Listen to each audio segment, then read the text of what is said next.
दोषी चस्मा सङ्ग्रहबाट कथा। धेरै पुरानो कथा हो।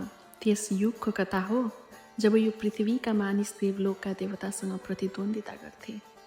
देवताहरू पनि दानवसँग युद्धमा पराजित हुने भएले पृथ्वीमा अवतरण गर्थे र कहिले दधिचीको हाड मागी, कहिले दशरथसँग सहायताको प्रार्थना गरी विजयोन्मुख दानवलाई परास्त गर्न समर्थवान हुन्थे। आजकलका ब्राह्मणहरू जस्ता ती देवताहरू पनि उच्च पदमा आफूलाई आरूढ परिराख्न आफूभन्दा साना जातिका मनुष्यको कुनै प्रकारको पनि सहायता लिन सङ्कोच मान्दैनथे। तर जब तिनै मनुष्य तपस्याद्वारा देव पदमा पुग्ने सुप्रयत्न गर्थे, देवताहरूको निम्ति यो असह्य हुन्थ्यो। त्यसो हुनाले देवताहरू सांसारिक मोहमायालाई त्याग गरेर घोर जङ्गलमा तपस्या गर्न गएका ऋषिहरूको तपस्या भङ्ग गर्न नाना उपाय गर्थे। तिनको सबभन्दा सफल उपाय थियो अप्सरालाई पठाई ऋषिहरूको तपस्यामा बाधा उपस्थित गराउनु। तिनै ताका एउटा मनुष्य यथार्थ ज्ञान प्राप्त गर्न, जुन ज्ञानले देवपद प्राप्त गर्न सकिन्थ्यो, जङ्गल पसे। उनको विश्वास थियो समाजको प्राणी भएर ज्ञान प्राप्त गर्न सकिँदैन। आमा बाबुको स्नेहको बन्धन र प्रियाका प्रेम बन्धन, मित्रको सौहार्द र समाजका कर्तव्य विद्यार्थी आत्मोन्नतिका बाधक हुन्। निर्जन स्थानमा मनुष्य समाजका सारा बन्धनलाई छिनालेर तिनी तपस्या गर्न लागे।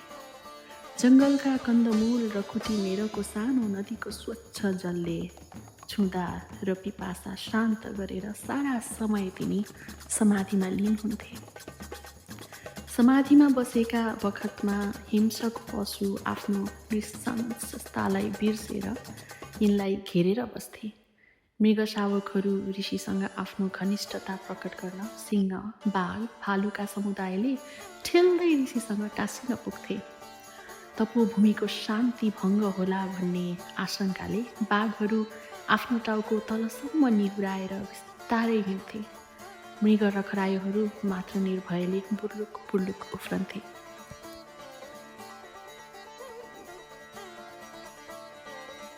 नदीको कलकल ध्वनि त्यहाँको शान्तिमा गम्भीरता थपिदिन्थ्यो। चराचुरुङ्गीको कलरवमा सङ्गीतको मधुरता हुन्थ्यो। नदीको दाहिने किनारमा विशाल वृक्षहरूले घेरिएको एउटा सानो स्वच्छ स्थान थियो। त्यही ती ऋषिको कुटी थियो। ईश्वरसँग साक्षात गर्न यदि कुनै स्थान उपयुक्त थियो भने त्यही स्थान थियो। तिनको तपस्याको प्रथम कार्य थियो शरीरको आफूमाथिको शासनलाई निर्मूल पार्नु, त्यसपछि मनमाथि विजय पाउनु र अन्त्यमा आत्मालाई ईश्वरमा लीन पार्नु। शरीरमाथि विजय पाउन उनले आफूलाई नाना प्रकारका कष्ट दिए। वैशाखमा सप्ताग्न बालेर बसे। माघमा नदीमा घाँटीसम्म पानीमा डुबेर बसे। भोजन घटाएर अनेक दिन निराहार बस्न सक्ने भए। भोक, तिर्खा, शीतोष्णको बन्धनबाट मुक्त भएर उनी समाधिमा बस्न थाले। बिस्तार बिस्तार गर्दा गर्दै तिनी महिनौँ समाधिमा लीन हुन सक्ने भए। एकचोटि तिनी समाधिमा आसीन भए। त्यो अवस्थामा बस्दा बस्दै महिनौँ बित्यो। ऋतु परिवर्तन भयो। जङ्गलमा पात झरेर वृक्षहरू नाङ्गा भए। फेरि भालुवा पलाउन थाल्यो। जङ्गल हरियो भयो। फुल फुलेर सुकेर तपोभूमिलाई ढाक्यो। जङ्गलमा फल लटरम्म फलेर हाँगाहरूले माटो छुन थाले। फल पाके। ऋषि समाधिस्थ छन्। भित्र तिनको आत्मा अलौकिक ज्योतिले दीप्त हुँदै गएको थियो। जति जति दिन बित्दै गए उति भित्रको ज्योति बढ्दै गयो, शान्ति थपिँदै गयो। तपोभूमिको दुबो बढेर ऋषिलाई छोप्न थाल्यो। धमिराले बिस्तारै उनको गोडातिर घर बनाउन थाले। ऋषि निश्चल भए, तपस्यामा थिए। बाहिरको प्रकृतिको परिवर्तनले तिनको भित्रको शान्ति भङ्ग गर्न सकेको थिएन। तिनको भित्र एउटा अद्भुत अपार्थिव ज्योति बलिरहेको थियो। तिनको सारा शरीर, मन, आत्मा सबैले कहिले अन्त्य नहुने आनन्दको अनुभव गर्न थाले। तिनी सहस्र सूर्यको ज्योति पुञ्ज आफूमा अनुभव गर्न थाले। के तपस्या सफल त भएको होइन?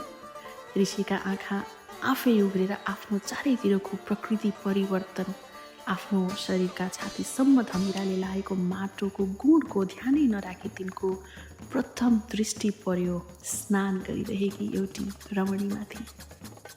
ऋषिको तपस्याले इन्द्रासन जब डगमगाउन थाल्यो तब इन्द्रले आफ्नो सभाकी सबभन्दा सिपालु र सबभन्दा राम्री अप्सरालाई त्यहाँ पठाए। रमणी आफू एक्लै छु भनेर निशङ्क भएर शरीरबाट सारा वस्त्र झिकेर नुहाउनुभन्दा बढ्ता पानीसँग निस्किरहेकी थिइन्। तिनको गोरो शरीरमा स्वास्थ्यको चिन्ह रक्त आभा उस्तै दीप्त भएको थियो जस्तै हिमालय शिखरमा सूर्यको प्रथम किरण पर्दा हुन्छ।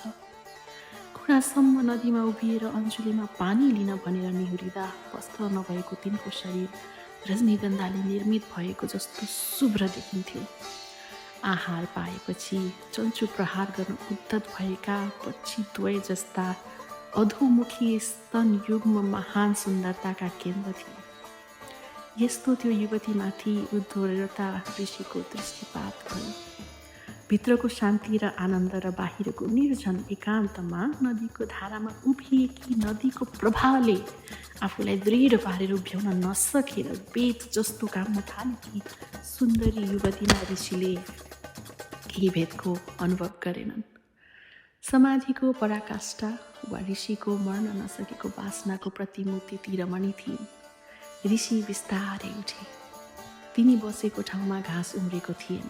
उनी आफू समाधिमा भएको समयमा उत्पन्न भएको शान्तिको अझै अनुभव गर्दै सोझै स्नान गर्न थालेकी रमणीनिर गए। तिनीहरूको त्यही स्वयंवर भयो। ऋषि जङ्गलमा बिहा गरेर घर फर्किए। तिनले जङ्गलमा गरेको तपस्याको यश चारैतिर फिजिसकेको थियो। त्यो देशका राजा ठुलो समारोहसँग तिनको दर्शन गर्न जाने तर्खर गर्न थाले। तर तिनी त जङ्गलबाट कुनै किन्नरीसँग बिहा गरेर पो फर्के।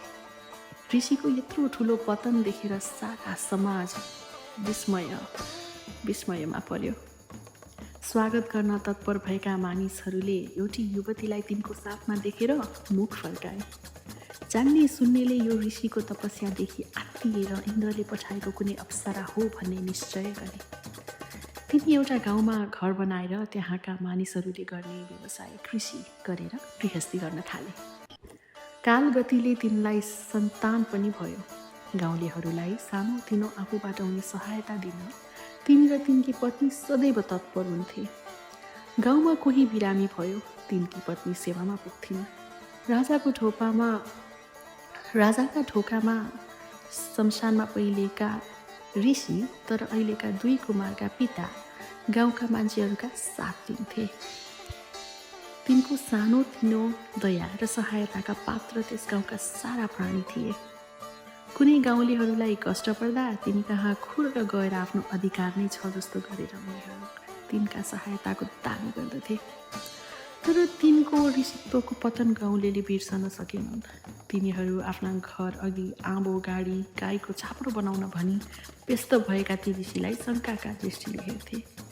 इनारमा घैला लिएर पानी भर्न जान थाले कि तिनकी पत्नीलाई देखेर तिनीहरू विचार गर्थे, कतै कुनै किच्चकनीले त तिनलाई आफ्नो वशमा पारेको होइन। तर तिनी जङ्गलमा समाधिमा लिनु हुँदाखेरि एक्कासी उत्पन्न भएको सुख र शान्तिको अझै अभाव अनुभव गरिरहेका थिए। दोषी चस्मा सङ्ग्रहबाट कथा।